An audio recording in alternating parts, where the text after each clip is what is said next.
নমস্কার। ইন্দিরা গান্ধী রাষ্ট্রীয় মুক্ত বিশ্ববিদ্যালয় রিজিওনাল সেন্টার কলকাতা থেকে আজকের লাইভ প্রোগ্রামে অংশগ্রহণকারী সমস্ত পাঠক সমাজকে স্বাগত জানাই। BHIC 134 history of India 1707 to 1950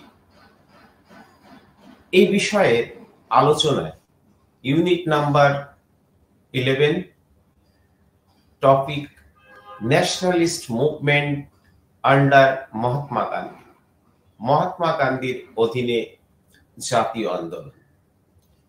এই আলোচনায় আমি অঞ্জন কুমার বসু সমস্ত পাঠক সমাজকে স্বাগত জানাই। কারণ সত্যাগ্রহ, খেদা সত্যাগ্রহ, আহমেদাবাদ সত্যাগ্রহ এবং রাওলাট আইন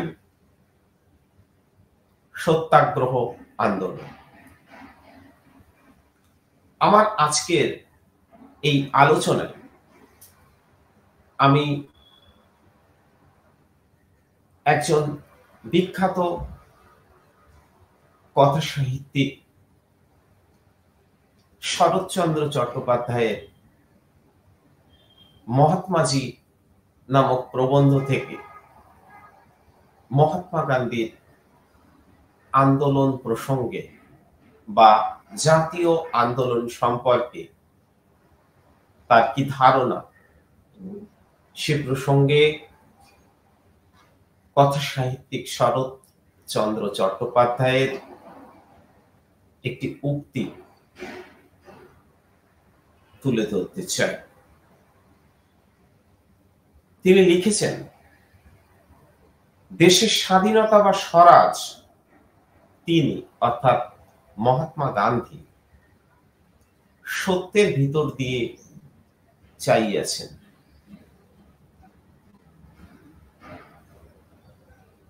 মারিয়া কাটিয়া ছিনাইয়া লইতে চাহেন নাই, এমন করিয়া চাইয়াছেন যাহাতে দিয়া সে নিজেও ধন্য হইয়া যায়। সত্যি কথা সাহিত্যিক শরৎচন্দ্র চট্টোপাধ্যায় মহাত্মাজি সম্পর্কে যে উপলব্ধি করেছিলেন তা আমাদের ভাবনাকে অনেকটা প্রসারিত করে।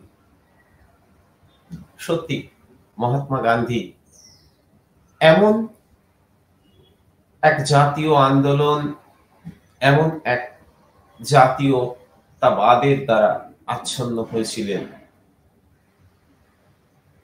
যা অন্যায়ভাবে ছিনতাই করে কাড়িয়া লইয়া নয়, সবাইকে সত্যের পথে, অন্যায়ের বিরুদ্ধে ন্যায়কে পাথেয় করে এগিয়ে চলার মন্ত্র। এবং এই মন্ত্রে মূল কথাই ছিল অহিংস সত্যাগ্রহ, যা তার প্রাথমিক পর্বের আন্দোলনের মধ্যে দিয়ে ভারতবর্ষের রাজনীতিতে প্রবেশ করে। আসলে তিনি বুঝে নিতে চেয়েছিলেন যে সত্যাগ্রহ ভারতের রাজনীতির সাথে কতটা সঙ্গত, তার উপযোগিতা কতটা, এবং এই চিন্তাধারা চালিত হওয়ার জন্য তিনি ভারতবর্ষে আসার পরে দক্ষিণ আফ্রিকা থেকে 2 বছর সময়কাল ধরে বহুত্ববাদী ভারতীয় সমাজ, অর্থনীতি, রাজনীতি সম্পর্কে জানা, বোঝার এবং অনুভব করার এক চেষ্টা করেছিলেন। এবং তিনি সত্যাগ্রহ আন্দোলনকে ভারতের মাটিতে প্রয়োগ করতে 3টি আঞ্চলিক আন্দোলনকে বেছে নিয়েছিলেন। এই 3 আঞ্চলিক আন্দোলন যা গণসংহতিকরণের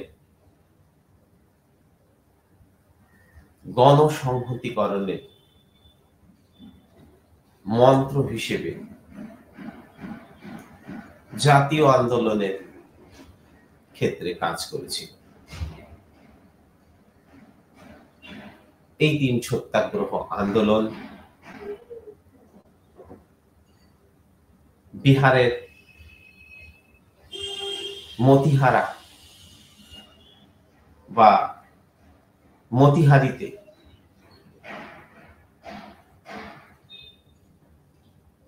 যে চম্পারণ নামক অঞ্চলে আন্দোলন গড়ে উঠেছিল, সেই আন্দোলন গুজরাটের খেদা বা খেড়া বা কইরা জেলার কৃষক আন্দোলন এবং আহমেদাবাদ সুতাকল শ্রমিক ধর্মঘট। এছাড়াও তিনি সত্যাগ্রহ আন্দোলন সর্বভারতীয় প্রেক্ষাপটে দাঁড় করানোর প্রথম পরীক্ষা করেছিলেন রাওলাট আইনকে স্তব্ধ করার প্রতিবাদ আন্দোলনের মধ্যে দিয়ে। আমি শুরুতেই গণসংহতিকরণের ক্ষেত্রে চম্পারণ সত্যাগ্রহের প্রসঙ্গ উত্থাপন করতে চাই। 1917 সালে গান্ধীজি বিহারের চম্পারণ জেলার সদর কার্যালয় মতিহারিতে যান এবং সেখানকার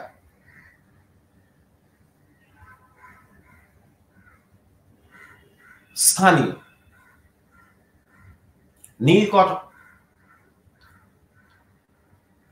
সাহেবদের অত্যাচার, ভারতীয় কৃষকদের কি করুণ দুর্দশা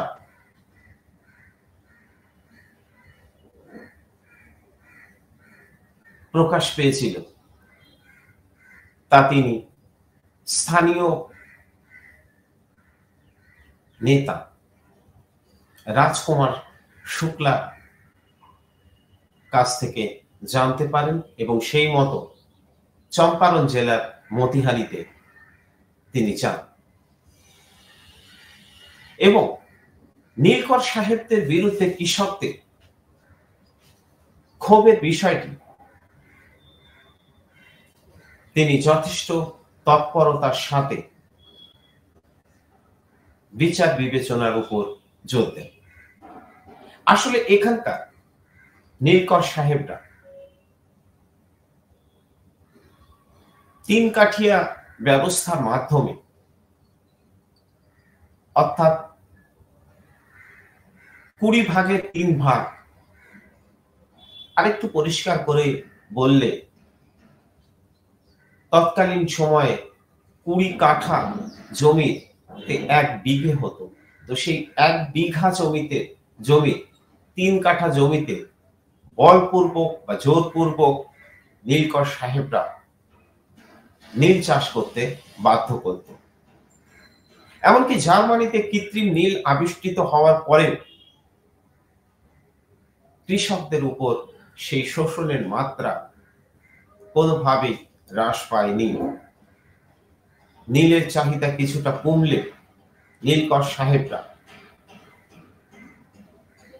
যৎসামান্য মূল্যে কৃষকদের নীল বিক্রয় করতে বাধ্য করে এবং সেই মতো অত্যাচার তাদের সামনে নামিয়ে আনেন এবং অত্যাচারিত কৃষকরা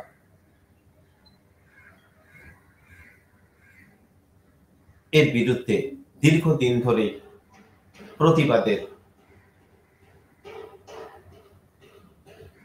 জানিয়ে কোনো সুরাহ না হওয়ায়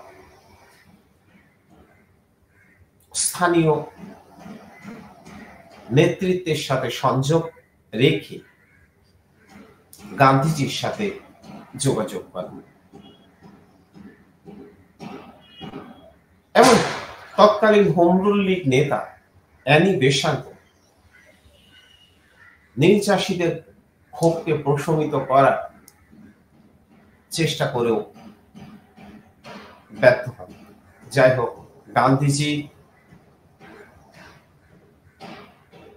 নীল চাষীদের অনুরোধে সেখানে যান।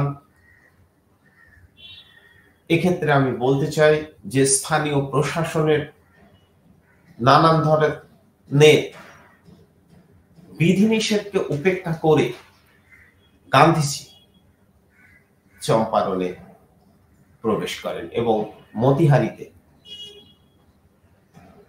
তিনি অবস্থান করেন।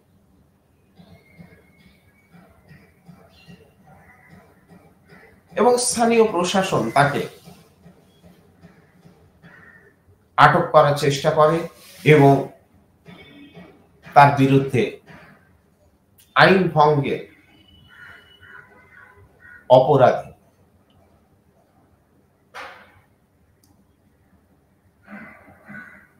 তার বিরুদ্ধে বিচার ব্যবস্থার দ্বারস্থ হয় এবং গান্ধীজি নিজে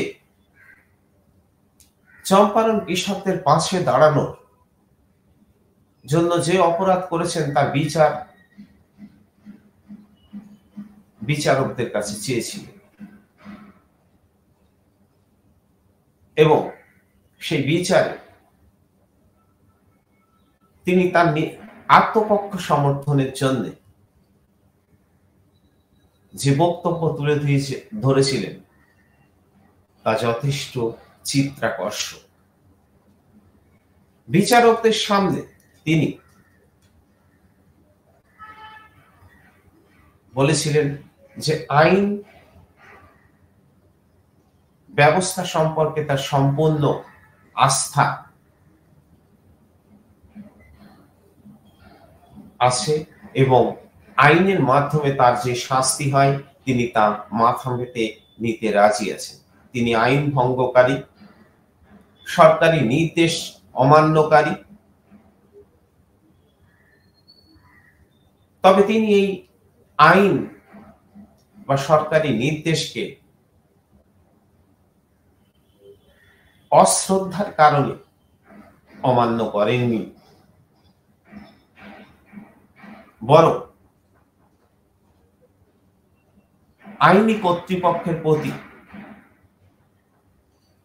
তার শ্রদ্ধা যথেষ্ট আছে। পাশাপাশি তিনি বলেন নৈতিক এক বিষয়, যেখানে তিনি জেলা ম্যাজিস্ট্রেটকে বলেন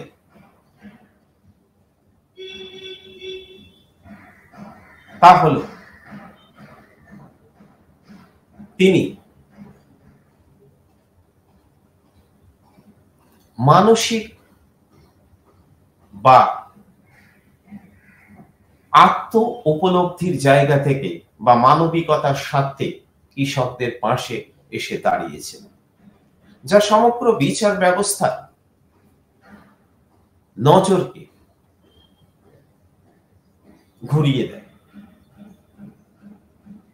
ফলে সরকার বাধ্য হয় বা বিচারকরা তার এই বক্তব্য শোনার পর তার বিরুদ্ধে যে আইনি অপরাধ মূলক অভিযোগ আনা হয়েছিল তা প্রত্যাহার করে নিতে এবং চম্পারণের কৃষকদের উপর নীল সাহেবদের যে অত্যাচার নেমে এসেছিল, সেই অত্যাচারকে যথার্থভাবে অনুসন্ধান করার জন্য যে কমিটি তৈরি করা হয় এবং সেই কমিটির একজন সদস্য হিসেবে গান্ধীজি কে বিবেচনা করা হয় এবং গান্ধীজি প্রতিদিন সকাল 6:30 থেকে সন্ধ্যা 6:30 পর্যন্ত কৃষকদের নানান অভিযোগ শুনতেন এবং তার প্রতিকারের বিধান কিভাবে আসতে পারে সে সম্পর্কে কৃষকদেরকে সচেতন করেন এবং তিনি খুব নিষ্ঠা সহকারে এই সময় স্থানীয় কৃষকদের সাথে মিশে যান তার স্বাভাবিক জীবনধারার মধ্য দিয়ে। রাজেন্দ্র প্রসাদ, যিনি পরবর্তীকালে ভারতের প্রথম রাষ্ট্রপতি হিসেবে মনোনীত হয়েছিলেন, তিনি এই সময় থেকে গান্ধীজির সাথে পরিচিত হন এবং গান্ধীজির সংস্পর্শে আসেন। তিনি লিখছেন, সারাদিন ধরে চাষীদের বিবৃতি সংগ্রহ করা, চাষীদের বক্তব্যকে তিনি শুনতেন, অনুধাবন করতেন এবং কমিশনের কাছে তা তুলে ধরতেন এবং কমিশনকে তিনি বোঝাতে সক্ষম হন যে 3 কাঠিয়া প্রথা কৃষকদের পক্ষে কোনো অংশেই হিতকর নয়। ফলে কমিশন সুপারিশ করে 3 কাঠিয়া ব্যবস্থা বা প্রথাকে তুলে দিতে এবং খাজনার হারও 20% থেকে 26% কমিয়ে দিতে। নীল চাষীরা স্বস্তির নিঃশ্বাস ফেলেন এবং গান্ধীজি অনেকটা পরিতৃপ্তি অনুভব করেন। গান্ধীজির এই খ্যাতি বা সাফল্য তাকে জনপ্রিয়তার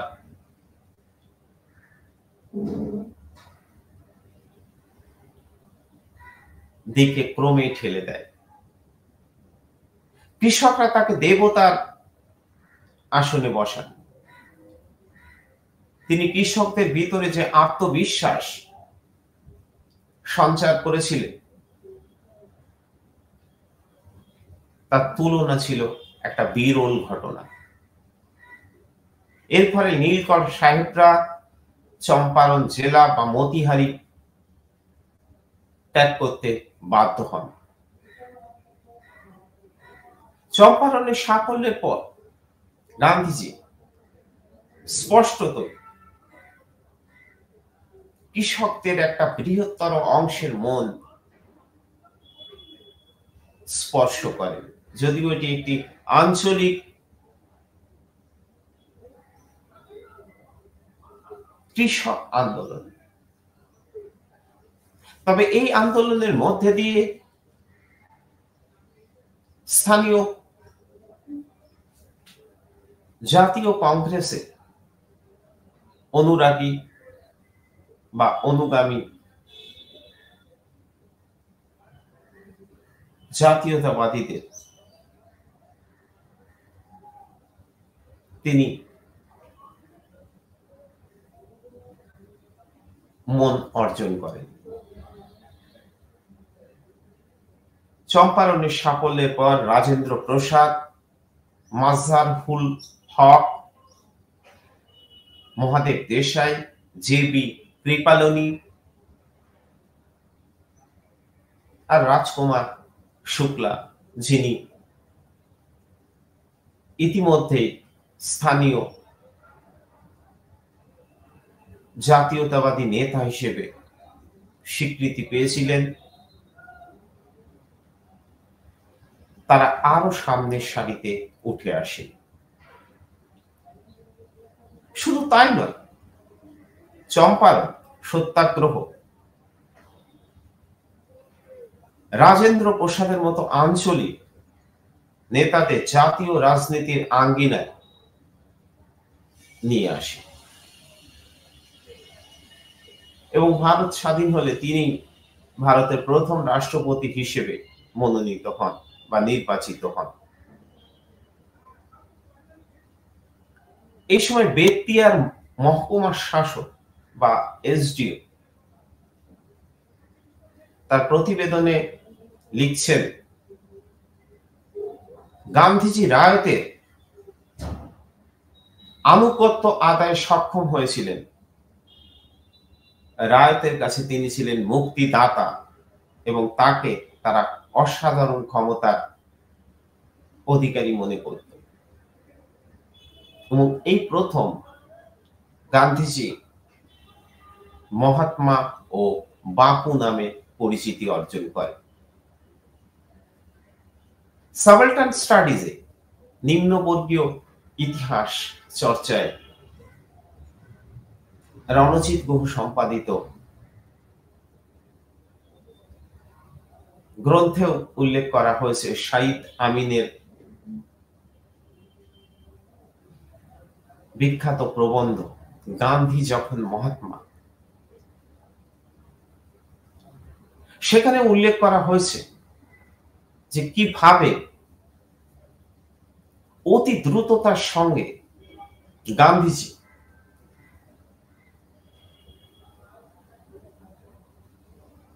বিহার, উত্তরপ্রদেশ, মধ্যপ্রদেশ, রাজস্থান বিভিন্ন অংশে সাধারণ মানুষের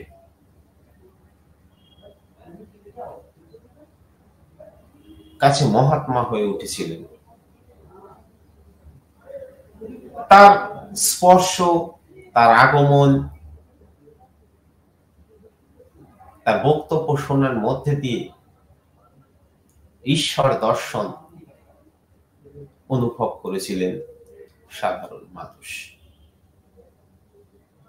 এবং বেশ কিছু অলৌকিক ঘটনার প্রসঙ্গ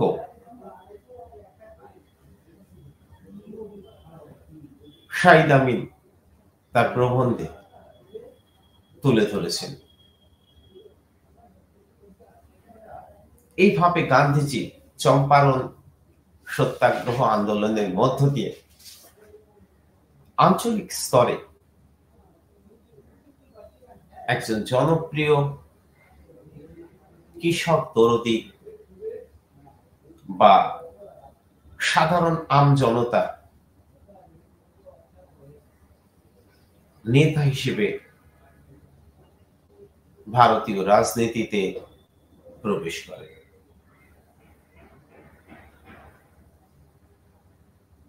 এমনই আর এক সত্যাগ্রহ আন্দোলন, এটিও কৃষক আন্দোলন, গুজরাটের খেদা বা কৈরা জেলা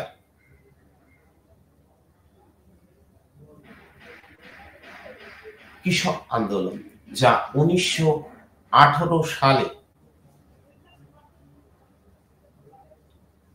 গান্ধীজির নেতৃত্বে সংগঠিত হয়। এবং গান্ধীজি আঞ্চলিক স্তরে যে সমস্ত আন্দোলন পরিচালনা করেছিলেন, গুজরাটের তার নিজের জন্মস্থান, সেখানে কৃষকদের সংগঠিত করার তার যে প্রয়াস, তা নিঃসন্দেহে তাৎপর্য বহন করে। এখানকার সম্পূর্ণ কুনবি সম্প্রদায়ের কৃষকেরা নানান ধরনের খাদ্যশস্য ছাড়াও তামাক এবং তুলো চাষ করত। কিন্তু 1897 সালের পর থেকে এই অঞ্চলের কৃষক ও সাধারণ মানুষ ঘন ঘন দুর্ভিক্ষ ও প্লেগ রোগে দ্বারা আক্রান্ত হয়ে পড়ে। এর ফলে সাধারণ মানুষের জীবনযাত্রা ভীষণভাবে ক্ষতিগ্রস্ত হয় এবং এই ধারাবাহিকতা যখন চলছে, প্রথম বিশ্বযুদ্ধ এবং চলাকালীন সময় পর্বে 1917 সালে খরা বা বৃষ্টিপাত কম হওয়ার কারণে বা বর্ষা বিলম্ব হওয়ার কারণে উৎপাদন ব্যবস্থা ব্যাপকভাবে ক্ষতিগ্রস্ত হয় এবং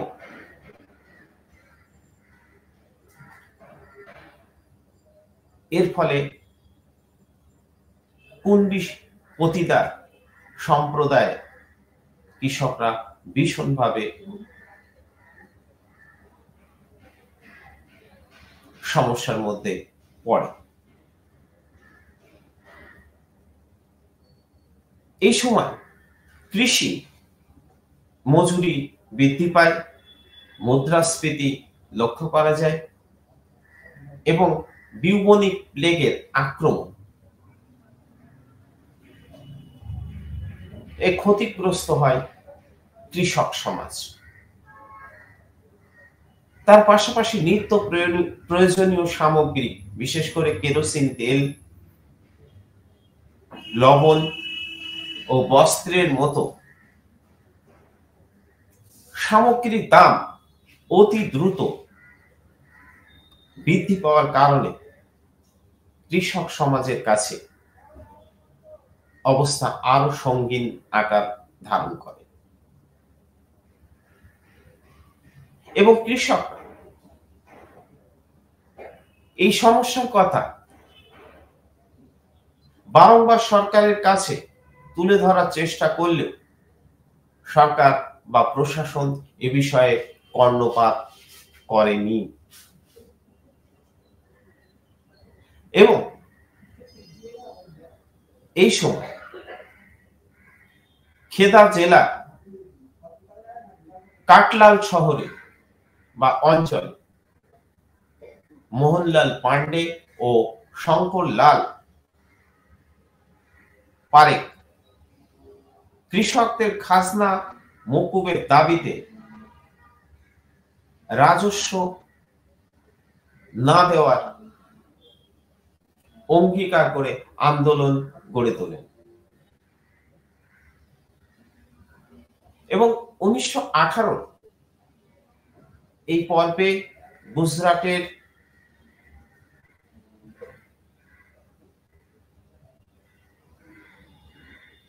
দায়িত্বপ্রাপ্ত নেতা হিসেবে গান্ধীজি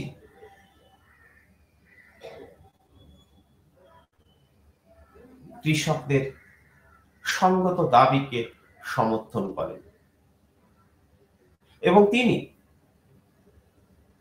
সরকারি সমস্ত ধরনের বিধিনিষেধকে উপেক্ষা করে খাজনা বৃদ্ধির বিরুদ্ধে, খাজনা বন্ধের আন্দোলনে কৃষকদের সক্রিয়ভাবে অংশগ্রহণের বার্তা দেন এবং গান্ধীজি অনুধাবন করেন এই ন্যায়সঙ্গত আন্দোলনের মধ্যে দিয়ে সরকার বাধ্য হবেন কৃষকদের দাবি পূরণ করতে কিন্তু কৃষকদের ন্যায্য দাবি মেটানোর বিষয়ে সরকারের সদিচ্ছার যথেষ্ট অভাব ছিল। এই পর্বে গান্ধীজি তরুণ আইনজীবী বল্লভভাই প্যাটেল, ইন্দুলাল যাজ্ঞিক এবং আরো অন্যান্য অনুগামীদের নিয়ে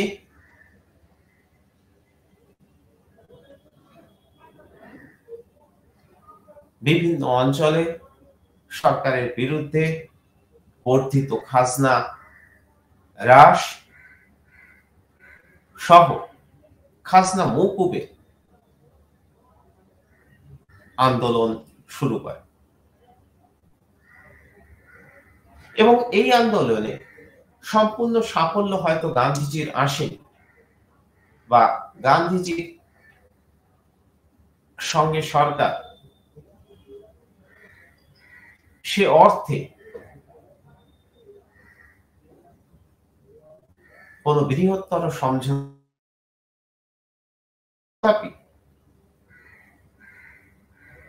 খাজনা যা ৩৫% বৃদ্ধি পেয়েছিল তা হ্রাস করে ৬% সরকার নামিয়ে আনে এবং যে সমস্ত কৃষকের পক্ষে খাজনা দেওয়া সম্ভব নয় তা মওকুফের বন্দোবস্ত করে। গান্ধীজির এই বয়কট আন্দোলন বা সত্যাগ্রহ আন্দোলন গুজরাটের খেদা বা খেড়া জেলার কৃষকদের কি নয়, সারা ভারতবর্ষে একটা বৃহত্তর অংশে কৃষকদেরকে অনুপ্রাণিত করে। এটা সত্যি যে সমস্ত অংশের কৃষকদের খাজনা মওকুফ হয়নি বা সরকার গান্ধীজিকে অতটা গুরুত্ব দিয়েও এই ক্ষেত্রে আলাপ আলোচনার পথে যাননি, কিন্তু মোটের উপর গান্ধীজি কৃষকদের খাজনা হ্রাস ঘটিয়ে এবং অনেকাংশে মওকুফ অপারক কৃষকদের ক্ষেত্রে ঘটিয়ে এক নতুন ধরনের জাগরণ তৈরি করতে সক্ষম হয়েছিল। এর পাশাপাশি এই আন্দোলনের মধ্য দিয়ে বল্লভভাই প্যাটেলের মতো পরবর্তীকালে লৌহ মানব কে আমরা জাতীয় আন্দোলনের জাতীয় নেতা হিসেবে দেখতে পাই। প্রকৃত অর্থে খেদা সত্যাগ্রহ গান্ধীজির জনপ্রিয়তাকে আরো অনেকটা বাড়িয়ে দেয়।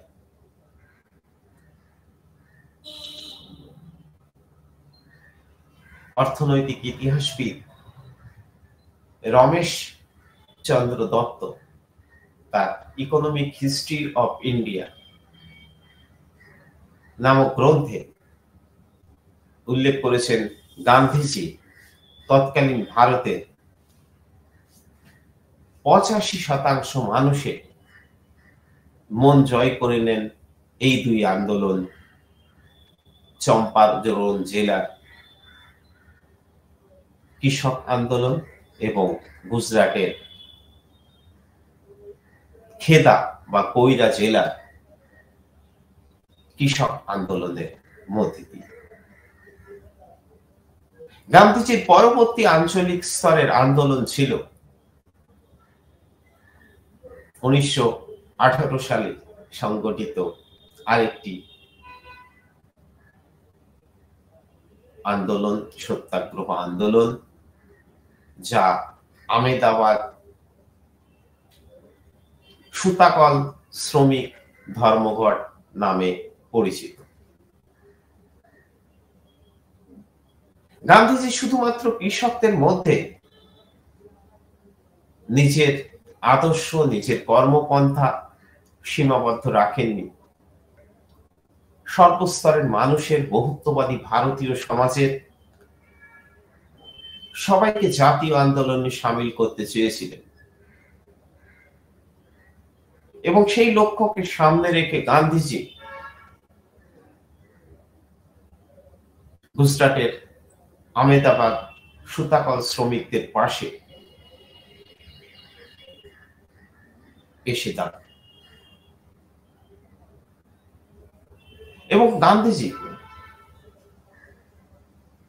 সুতাকল মালিকদের বিরুদ্ধে শ্রমিকদের পক্ষ অবলম্বন করেন।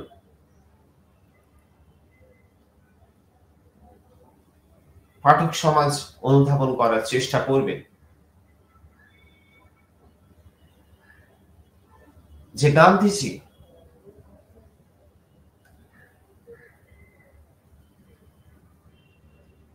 মালিক পক্ষের বিরুদ্ধে শ্রমিক পক্ষকে অবলম্বন করছেন এবং মালিকের গাড়ি চেপে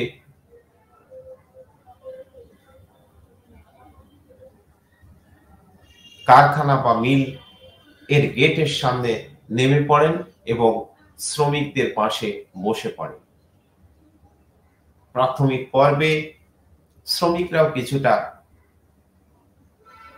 দ্বিধাগ্রস্ত ছিল, কিন্তু সময়ের সঙ্গে সঙ্গে তাদের মনের সমস্ত অন্ধকার কাটতে শুরু করে এবং গান্ধীজিকে তারা নিজেদের কাছের মানুষ ভাবতে শুরু করে।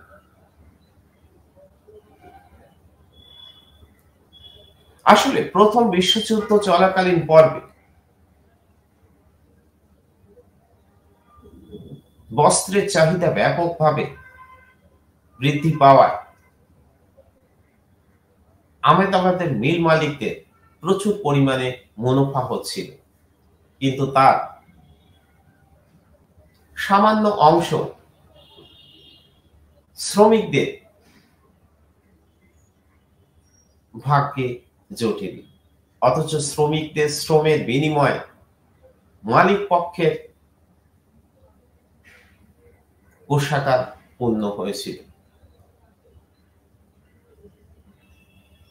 এবং এই সময় বিদেশ থেকে বস্ত্র আমদানি বন্ধ হয়ে যাওয়ায় ভারতীয় বস্ত্রের ব্যাপক চাহিদা বৃদ্ধি এবং নিত্য প্রয়োজনীয় জিনিস যুদ্ধকালীন পরিস্থিতিতে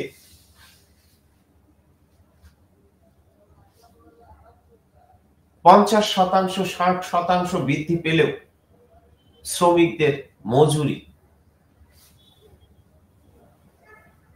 বা মাইনে বৃদ্ধি পায়নি। ফলে তাদের জীবনযাত্রা নির্বাহ করা কার্যত দুঃসাধ্য হয়ে পড়েছিল। নিত্য প্রয়োজনীয় জিনিসের দাম এবং এই সময় পর্বে কিছুটা আগে থেকেই আমি বলছি যে প্লেগ ঘটিত রোগের প্রকোপে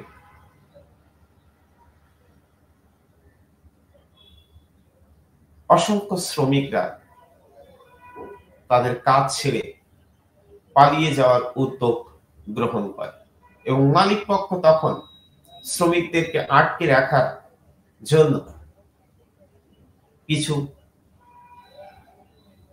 বাড়তি সুবিধা প্রদানের অঙ্গীকার করে। বিশেষ করে প্লেগ বোনাস বা অনুদান দেওয়ার অঙ্গীকার করে শ্রমিকদেরকে কারখানা জীবনে আবদ্ধ করে রাখার উদ্যোগ গ্রহণ করা হয়। কিন্তু 1918 সালে প্লেগের প্রকোপ কিছুটা কমলে মালিক পক্ষ তার অঙ্গীকার ফিরিয়ে নেয় এবং তারা এই জাতীয় বোনাস দেওয়া থেকে বিরত থাকে। এতে করে শ্রমিকরা ভীষণভাবে অখুশি হয়ে পড়ে এবং তারা বোনাসের দাবিতে আন্দোলন সংগঠন করে। শুধু বোনাস নয়, তাদের দৈনন্দিন জীবন অতিবাহিত করা অনেকটাই দুঃসাধ্য হয়ে পড়েছিল। জিনিসের দাম 50 থেকে 60% হারে বৃদ্ধি পেয়েছিল এবং কোনো কোনো জিনিসের দাম 100%ও বৃদ্ধি পেয়েছিল। ফলে শ্রমিক শ্রেণীকে আত্মশক্তি দিয়ে গান্ধীজি মালিক পক্ষের বিরুদ্ধে রুখে দাঁড়ানোর পন্থা তৈরি করেন। তিনি 21 দিন ধরে শ্রমিক ধর্মঘটে সামিল হন। অবশেষে মালিক পক্ষ গান্ধীজির সাথে এক সমঝোতা প্রস্তাব করার বিষয়ে উদ্যোগী হয়। তা হলো 35% মজুরি বৃদ্ধি দাবির মধ্যে যেন শ্রমিকরা সম্মত হয়। গান্ধীজি শ্রমিকদের বোঝাতে চেষ্টা করেন যেন তারা 35% মালিক পক্ষে দাবি অনেকাংশে মেনে নেয়। শেষ পর্যন্ত আলাপ আলোচনার ভিত্তিতে 27.5% মজুরি বৃদ্ধি পায় এবং মালিক পক্ষের সাথে শ্রমিকদের এক সুস্থ মীমাংসা গান্ধীজির চেষ্টার মধ্যে দিয়ে সফল হয়। এইভাবে তৎকালীন ভারতের একটা বৃহত্তর অংশ কৃষকদের পরে মিল শ্রমিক বা কারখানা শ্রমিক তাদের মন গান্ধীজি পেয়ে যান এবং গান্ধীজি কৃষক ও শ্রমিকদের নিয়ে যে সফল আন্দোলন পরিচালনা করেন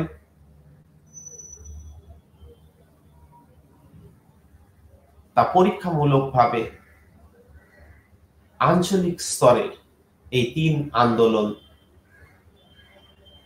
চম্পারণ সত্যাগ্রহ যা কৃষক স্বার্থের দ্বারা চালিত এক আন্দোলন, খেদা সত্যাগ্রহ যা আঞ্চলিক স্তরে কৃষক স্বার্থের এক আন্দোলন এবং গুজরাটের আহমেদাবাদ শ্রমিক ধর্মঘট যা শ্রমিক স্বার্থের এক আন্দোলন। অন্যদিকে মিল মালিক, ভারতীয় মিল মালিক এবং শ্রমিকদের মধ্যে তিনি যে সমঝোতা অর্জন করেন তাতে করে মালিক পক্ষ গান্ধীজির প্রতি আস্থা রাখে। পরবর্তীকালে তার জাতীয় আন্দোলনে এই মিল মালিকদের মধ্যে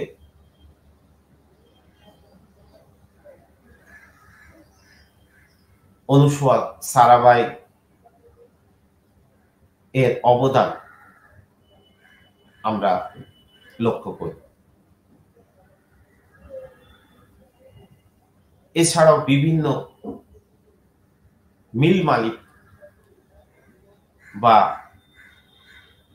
মালিক পক্ষ যারা জাতীয় আন্দোলনকে নানা দিক থেকে আর্থিক সহযোগিতা প্রদান করে এগিয়ে নিয়ে যেতে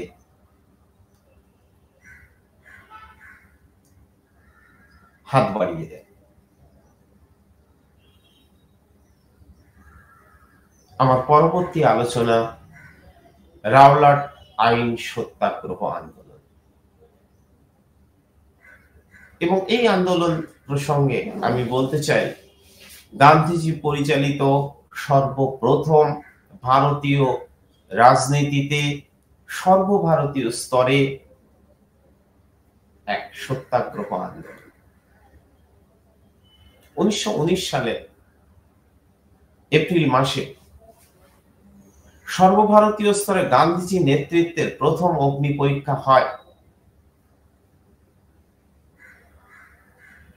রাওলাট সত্যাগ্রহ আন্দোলনের মধ্যে। ভারতের বৈপ্লবিক সন্ত্রাসবাদকে বা জাতীয় আন্দোলনকে স্তব্ধ করে দেওয়ার জন্য সিডনি রাওলাটের নেতৃত্বে ব্রিটিশ কর্তৃপক্ষ এই আইন প্রণয়ন করে। 1919-এর 6 ফেব্রুয়ারি এই আইনের প্রস্তাব উত্থাপিত হয় এবং 1919-এর 18 মার্চ তা আইন আকারে পাশ হয়। এবং এই ঘৃণ্যতম জঘন্য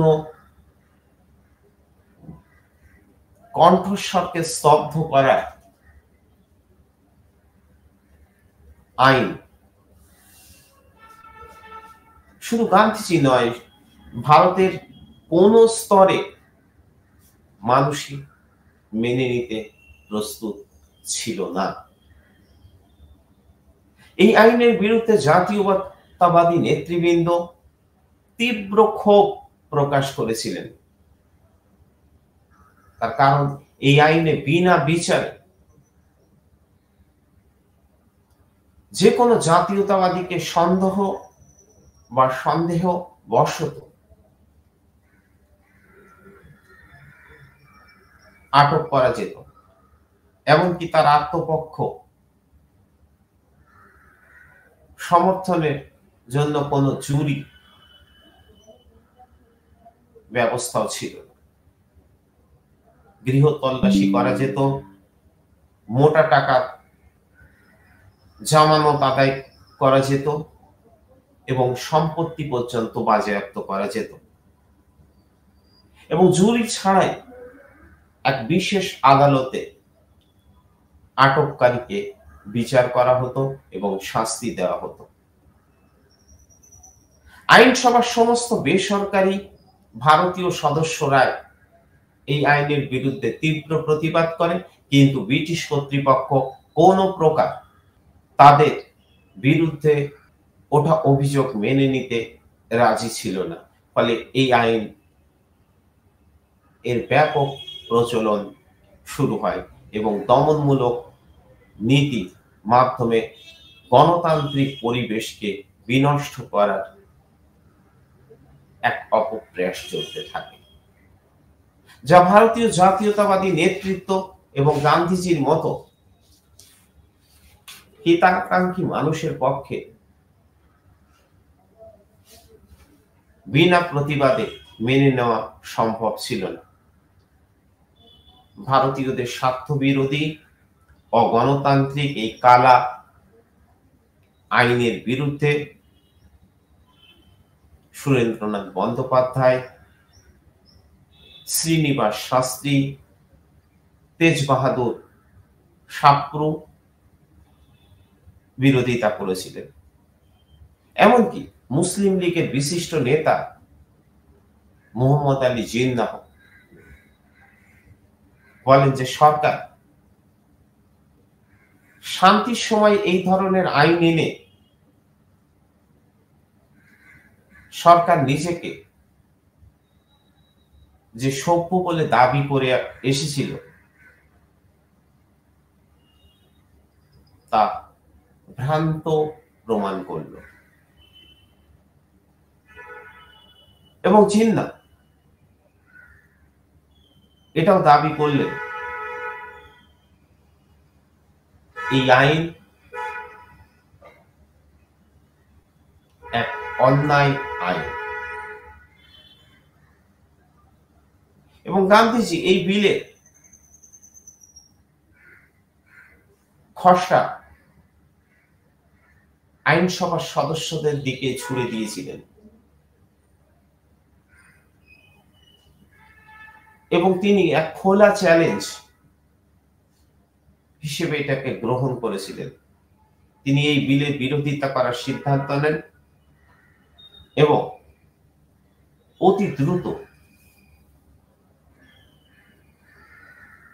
রাজদ্রোহ দমনের নামে চলা এই কালা আইনকে বা কানুনকে স্তব্ধ করার চেষ্টা করে।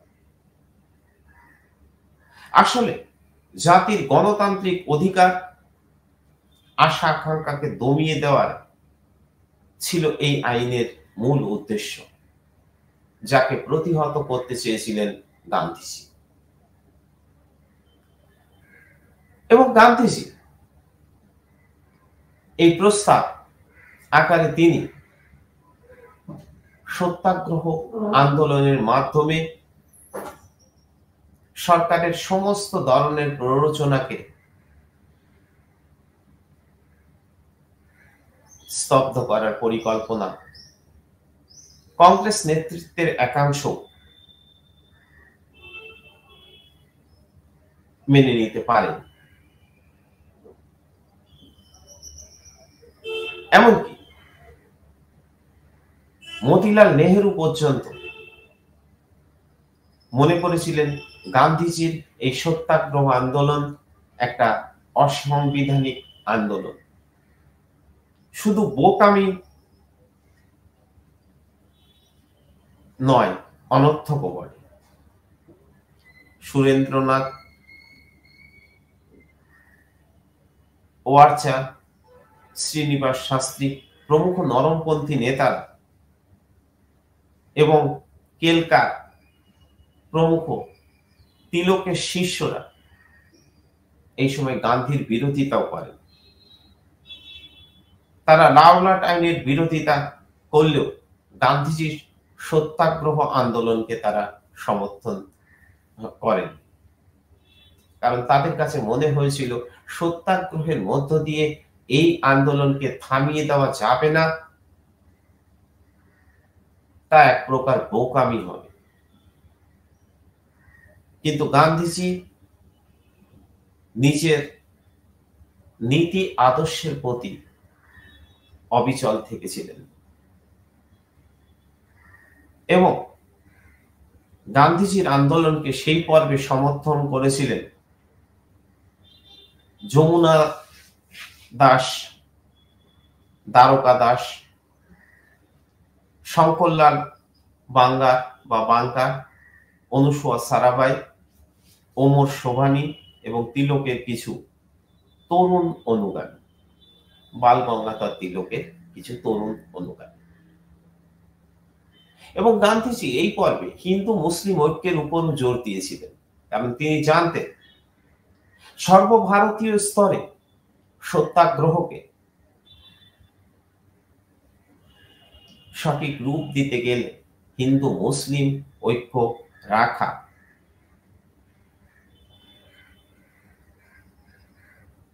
একান্ত প্রয়োজন।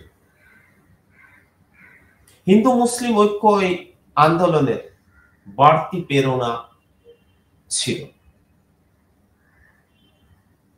জনসমর্থন আদায়ের জন্য গান্ধীজি নিজে বোম্বাই, দিল্লি, এলাহাবাদ, লখনৌ সহ ভারতের বিভিন্ন স্থান পরিভ্রমণ করেন। রাওলাট আইনকে কেন্দ্র করে সাধারণ মানুষের মধ্যে যে জমাক্ষোভ তৈরি হয়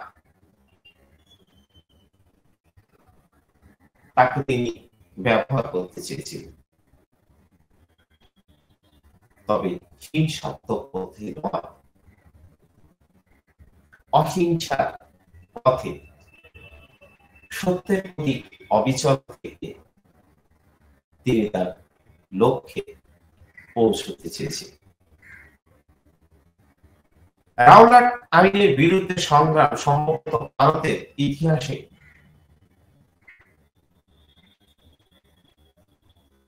সবচেয়ে গুরুত্বপূর্ণ মুহূর্ত।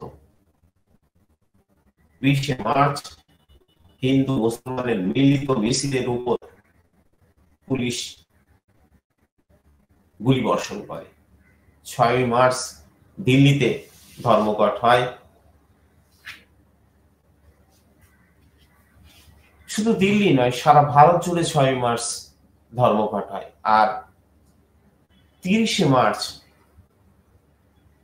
দিল্লিতে হরতাল পালিত হয়। স্থানীয় স্তরে নয়, সারা ভারত ব্যাপী এই আন্দোলনের উপর তিনি জোর দিয়েছিলেন। ঘটনা প্রবাহ আরো সংকটাপন্ন হয়ে পড়ে। বিশেষ করে 13ই এপ্রিল পাঞ্জাবে লেফটেন্যান্ট জেনারেল মাইকেল ও'ডায়ার যখন নিরস্ত্র জনগণের উপর গুলিবর্ষণ করেন, নির্বিচারে তিনি যে গুলির অনুমোদন করেন, তাতে করে সরকারি তথ্য অনুযায়ী 379 জনের মৃত্যু হয়, কিন্তু বাস্তবিক ক্ষেত্রে তার থেকে মৃত্যু সংখ্যা অনেক বেশি, আনুমানিক 500-র উপরে লোককে ব্রিটিশ সরকার গুলি চালিয়ে নির্বিচারে হত্যা করে, যার মধ্যে শিশু, নারী, বৃদ্ধ ছিল। এবং তার আগে গান্ধীজিকে গ্রেপ্তার করা হয়। গান্ধীজি পাঞ্জাব এর জালিয়ানওয়ালাবাগে মাঠে নিরস্ত্র জনগণ সমবেত হয়েছিল প্রতিবাদ জানাতে, এবং সেই নিরস্ত্র জনগণের উপর মাইকেল ও'ডায়ার ছত্রভঙ্গ করতে যে গুলি চালানোর নির্দেশ দেন, তাতে পরিস্থিতি আরো ভয়ানক হয়ে ওঠে। তার প্রতিক্রিয়া আমরা লক্ষ্য করি। কবিগুরু রবীন্দ্রনাথ নাইট উপাধি ত্যাগ করেছিলেন। এমনকি গান্ধীজিও সরকারের থেকে পাওয়া পদক কাইজার-ই-হিন্দ ফিরিয়ে দেন।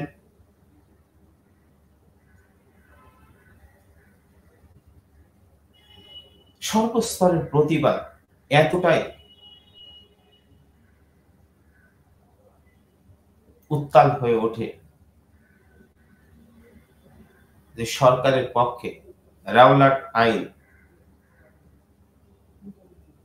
বিষয়ে ভাবনা শুরু হয়। তবে গান্ধীজির রাওলাট সত্যাগ্রহ আন্দোলন তার লক্ষ্য পূরণে হয়তো সফল হয়নি, তবে ব্রিটিশ শাসনের নগ্ন রূপকে এই আইনের প্রতিবাদ আন্দোলনের মধ্য দিয়ে সর্ব অংশের জনগণের মধ্যে তিনি আরো ব্যাপকভাবে প্রচার করার সুযোগ পান, এবং ক্রমে গান্ধীজি জাতীয় আন্দোলনের উল্লেখযোগ্য কাণ্ডারি হিসেবে উঠে আসে। পাঠক সমাজ অবগত হবেন, মানুষ ব্রিটিশ শাসনের আসল স্বরূপ বুঝতে পারে। গান্ধীজি ভারতীয়দের ব্রিটিশ বিরোধী মনোভাবকে সম্পূর্ণভাবে কাজে লাগান এবং পরবর্তীতে আরো বৃহত্তর জাতীয় আন্দোলনের দিকে এগিয়ে যান। ধন্যবাদ, নমস্কার।